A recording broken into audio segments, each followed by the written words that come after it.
The doll collector. The girl was asked one day about her most unique doll collection, and she described dolls of all sorts and for all occasions. There were the ones who looked pretty like the Barbies and the Kens.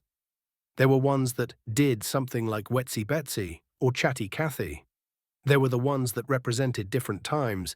There were the utilitarians like G.I. Joe. When she described him, she got a gleam in her eye that said she understood his appeal more than a 10-year-old girl should. Some dolls were in memory of icons long gone, like Elvis, Scarlett O'Hara, Lucy, and even a Charlie McCarthy ventriloquist dummy. There were the more nostalgic, like the Cupid dolls from the 50s and 60s from Coney Island. Just about every single representation of doll could be seen in her collection. The art of collecting was an incredible hobby of patience for such a young girl, but one she learned well. As she grew older, she continued the practice, and the collection grew and grew. Charming, talented, intelligent, witty, driven, and most beautiful, she became well known for her collection, and her fame and delightful appearance of well-being made her in demand. She ran from the fame somewhat because she was a little unsure of herself and abilities, but one thing remained. She was the best doll collector anyone had ever known. She moved around some to perfect the skill, to search for more conquests, and to escape the familiarity. In her path, she left scores of people who adored her, and they all wanted more, but she could only give up so much. Everybody wanted something. She took with her the pieces she wanted or needed and moved on. Success was only what it was meant to be among the collectors.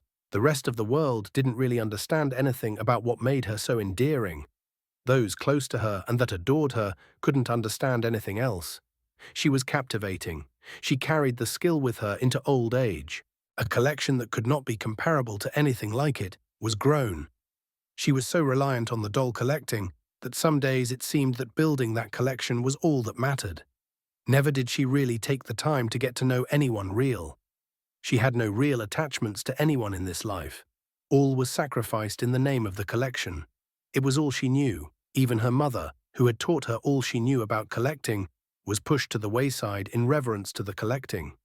She grew old and was alone, though she had accomplished much, and was well known for her collection and for excellence at her worldly accomplishments.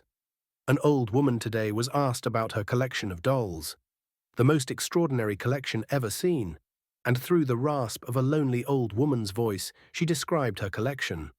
There were the parents, real and imagined, who met her needs along the way, without requiring any effort on her part. If things didn't work out the way she planned, she'd just trade them for a new addition to the collection. She described the lovers along the way. She described the first husband, the father of her children.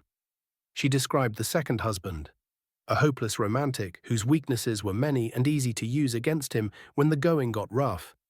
She described the many friends who hear from her once in a while, if only to hear her talk of herself, her world, her collection.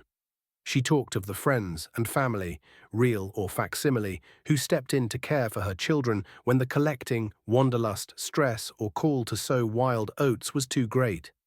Something, her fear of familiarity, or the need to stand firm and tall, caused her to run.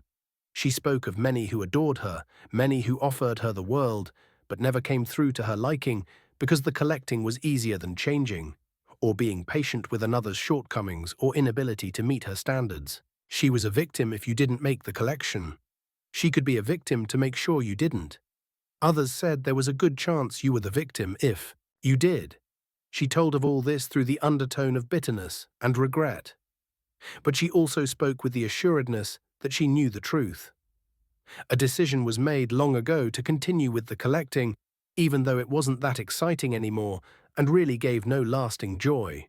It was all she knew, and the people who got close to her only drove her to focus more on the collecting.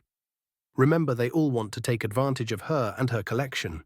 The real people were too scary, untrustworthy, dishonest, and really only wanted to use her for her great collecting skills or to share in the collection. She spoke like someone who knew this decision had been made by her and her alone. And here she was, her alone.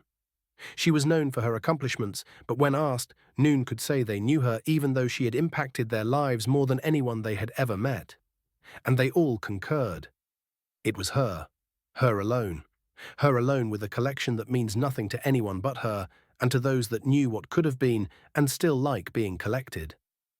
Copyright 2004, J.N. Varnell, all rights reserved.